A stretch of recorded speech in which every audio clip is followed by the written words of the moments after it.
You think you're making choices. You think you're reacting to life in real time, shape your own path with logic, experience, and intention. But much of the time, you're not really choosing. You're following patterns. Patterns so old, so familiar, and so deeply ingrained that they feel like truth. They feel like you. But they were never really yours to begin with. They were absorbed, inherited, unconsciously learned when you were too young to question them. They were shaped by your childhood, by what was present, but especially by what was missing. We imagine childhood as a time of simplicity, of innocence. But emotionally, childhood is a battlefield of subtle messages and silent lessons. Not always because of cruelty or neglect, but because children absorb everything. The tension in a parent's voice, the look of disappointment, the rules that were never spoken but always enforced. You may not remember the details, but your body does. Your nervous system remembers. Your emotional reactions, your fears, your expectations in relationships, they all carry echoes of the emotional world you grew up in. Maybe you grew up with loving parents who were still emotionally unavailable. Maybe they were overwhelmed, distracted, or unable to hold space for your feelings. Maybe your emotional needs were too inconvenient. Maybe you learned to stay quiet, to take up less space, to perform instead of feel. You started to think that love was something you had to earn, that being yourself was too risky. That vulnerability led to rejection or punishment. And so, without realizing it, you adapted. Those adaptations become automatic. They become personality traits. You think you're independent, but really you're afraid to depend on anyone. You think you're a perfectionist, but really you're afraid of being seen as not good enough. You think you're chill and unbothered, but really you've just shut off your emotional access. These aren't flaws, they're strategies. Brilliant, subconscious strategies that once helped you survive, but now they keep you stuck. One of the clearest signs that your childhood is still running the show is repetition. Repetition of emotional cycles, relationship dynamics, and internal narratives. You keep ending up in situations that feel eerily familiar. The same arguments, the same feelings of being unappreciated, unseen, misunderstood. Different faces, same story. That's not bad luck. That's a pattern. And that pattern comes from somewhere. As children, we don't just want love. We want familiar love. The nervous system craves what it knows, even when what it knows is harmful. So if love in your home came with tension, you might now confuse peace with boredom. If love meant proving yourself, you might be drawn to people who make you chase. You might think you're choosing freely, but you're reenacting the past, trying to finally win a game that was rigged from the start. This is the tragedy of unresolved childhood wounds. We carry them into our adult lives, into our partnerships, our careers, our parenting. We try to get from the world what we didn't get as children. Validation, approval, safety. And because we never got the tools to meet those needs ourselves, we keep looking outward. We keep hoping someone else will give us what our caregivers couldn't. But it doesn't work that way. Not sustainably. So we end up with two problems. First, the original wound, the unmet need. And second, the pattern of chasing it in all the wrong places. You work yourself to exhaustion trying to be good enough. You stay in relationships that mirror your earliest pain. You avoid intimacy, or you overattach. You shut down in conflict, or you become someone else entirely just to be loved. You don't know why you feel stuck, but the real reason is simple. You're still trying to survive a childhood that's over, but not processed. Let's talk about emotional regulation. If your emotions were shamed, ignored, or punished as a child, you didn't learn how to handle them. You learned how to suppress them, or explode with them, or dissociate from them completely. So now, when you feel overwhelmed or rejected or scared, your response might seem irrational, but it's not. It's a child's nervous system reacting in an adult body. A 4-year-old version of you is still calling the shots, especially when you're triggered. And triggers are not about what's happening now. They're about what wasn't allowed to happen then. The tears you had to hold back, the anger you had to swallow, the boundaries you were never allowed to have. When someone disrespects you now, you don't just feel hurt, you feel unworthy.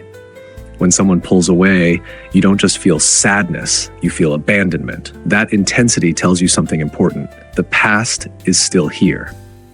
But it doesn't have to stay in control. Healing is not erasing the past. It's learning to respond to the present without confusing it for the past. It starts by getting curious, not judgmental, just curious. Where did I learn this reaction? Who taught me that love looks like this? Why do I panic when someone gets close? The more you explore those answers, the more power you gain over the unconscious script you've been living by. And here's the hard truth. You don't heal by thinking your way out of it. You heal by feeling your way through it. That means feeling grief. Grief for the childhood you didn't get, for the love that was conditional, for the parts of yourself you had to shut down. It's not self-pity, it's reality. You can't change your childhood, but you can stop pretending it didn't affect you. And while you're grieving, something surprising starts to happen. You begin to develop compassion for the child you were, for the strategies you used to survive, for the walls you built. You stop seeing your coping mechanisms as flaws, and you start recognizing them as brilliance. You did what you had to do, but now you get to choose differently. You get to practice safety, emotional safety within yourself. That might mean pausing when you're triggered and saying, this reaction is old, I'm safe now. It might mean comforting yourself the way no one did. It might mean holding yourself when you're sad instead of numbing out. It might mean challenging the voice that says you're too much or not enough or unlovable, and realizing that voice isn't yours. It was planted there. It was planted there. You also get to change how you show up in relationships. You stop trying to win love from people who treat you like you're hard to love. You stop reenacting old pain and start building new connections, ones based on respect, reciprocity, and presence. You learn to set boundaries, not as punishment, but as protection. You stop abandoning yourself to be chosen. You start choosing yourself. This doesn't mean the past goes away. It means it loses control over you. Triggers become information, not commands. Fear becomes a signal, not a dictator. You move through the world with more awareness, more choice, more intention. That's what healing is. Not perfection, not constant peace, but the ability to respond from your present self instead of your wounded self. And here's the beautiful paradox. The more you show up for your inner child, the more you grow into your adult self. True adulthood is not just age.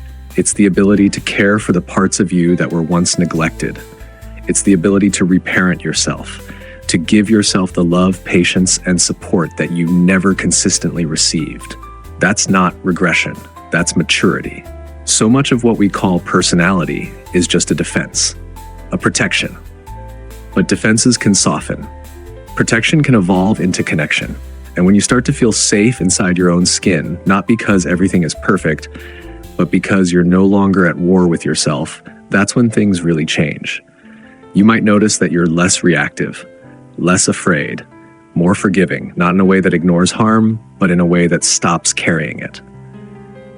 You might notice that your standards rise, not from bitterness, but from clarity. You stop settling for crumbs because you know you deserve more. You stop begging for love because you know how to give it to yourself. You stop proving your worth because it's no longer in question. And slowly the world begins to feel different. Not because the world changed, but because you did. Your lens changed. Your energy shifted. You're not living from the wound anymore. You're living from the wisdom the wound gave you. That's what happens when you do the work, when you choose to face what hurt you instead of burying it, when you stop running from the past and start listening to it, not to blame, but to understand, because understanding is power.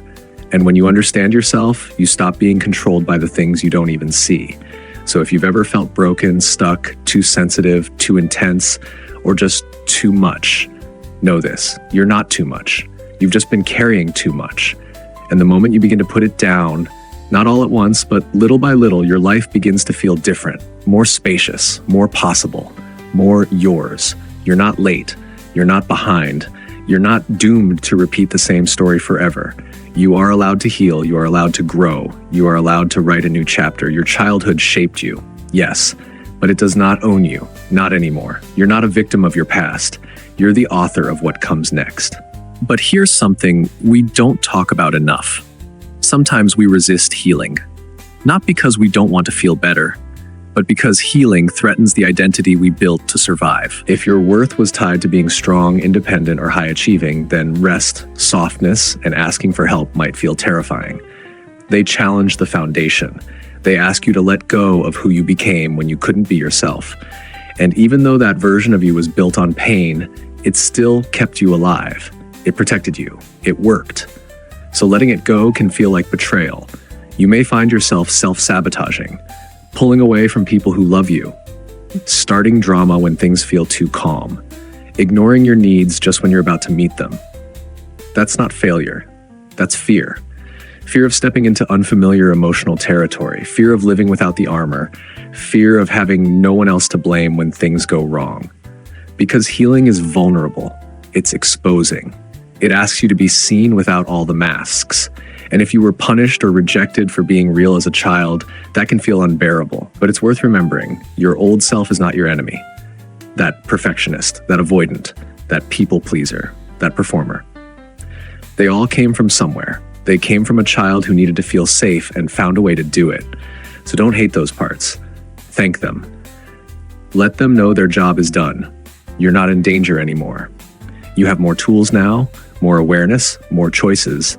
You can choose connection over protection. You can choose truth over performance, like you can choose peace over familiarity.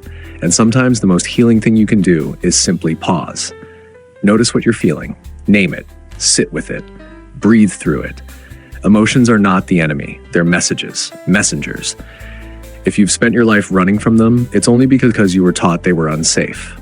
But they're not. They're human, and they carry wisdom if you're willing to listen. So what does it look like to live beyond the past? It looks like learning to trust yourself again, or maybe for the first time. It looks like no longer needing to control everything just to feel safe.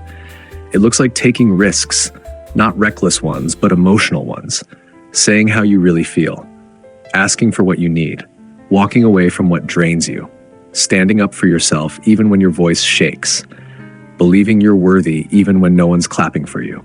It means building a relationship with yourself that isn't conditional, where you don't have to earn your own kindness, where failure isn't a deal breaker, where your worth isn't up for negotiation depending on your productivity or your performance.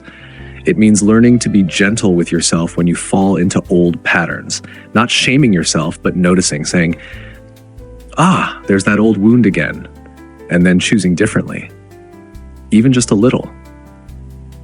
You may wonder, how long will this take? There's no timeline. Healing is not linear. It doesn't move in straight lines. Some days you'll feel free and strong, and others you'll feel like you're back at the beginning. That's okay. That's normal. Every spiral brings you deeper, not backward. You're not failing. You're integrating. You're reprocessing. You're clearing out the old residue so something new can grow. And it's not just for you. When you do this work, you change your entire emotional lineage. You stop passing down pain disguised as culture or character. You stop projecting your wounds onto your partner, your children, your friends. You become the interruption, the turning point, the one who said, "This ends with me." And maybe you didn't choose the pain, but you're choosing what to do with it. That is powerful. It also means redefining success, not as constant achievement, but as emotional resilience, as knowing who you are without needing to prove it, as being able to sit with hard things without breaking apart, as being able to love without losing yourself. That's real success. That's wholeness. And it doesn't look perfect. It looks real, messy, alive. If you still carry resentment toward your parents or caregivers, that's okay too. Forgiveness is not a requirement for healing. Understanding can help, compassion can help, but you don't owe anyone your peace if they haven't earned your trust. The point is not to erase the past, but to release its grip, to make peace with the truth and then live beyond it. You get to decide what stays with you and what doesn't. And don't worry if it feels like no one understands. Most people are afraid to look this deep. They stay on the surface, repeating cycles, blaming others, numbing out, avoiding the real questions. But you're here. You're asking the questions. You're doing the work. That already sets you apart. That already changes things. You're not weak for struggling. You're strong for facing what others run from. You're not broken for needing help. You're human. And healing is not about never needing anyone again. It's about knowing who to let in. It's about surrounding yourself with people who see you, hear you, and respect your growth.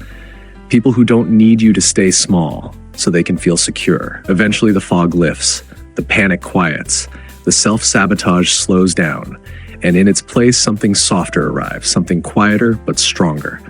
A trust in yourself, a knowing, a peace that isn't dependent on conditions. That's the gift of healing. That's the life that comes after survival. You may not recognize yourself at first. You'll laugh more. You'll rest more. You'll stop explaining your worth to people who can't see it. You'll feel grounded even when things go wrong. You'll feel whole even when you're alone. You'll become someone you would have looked up to as a child. Someone safe, someone kind, someone real.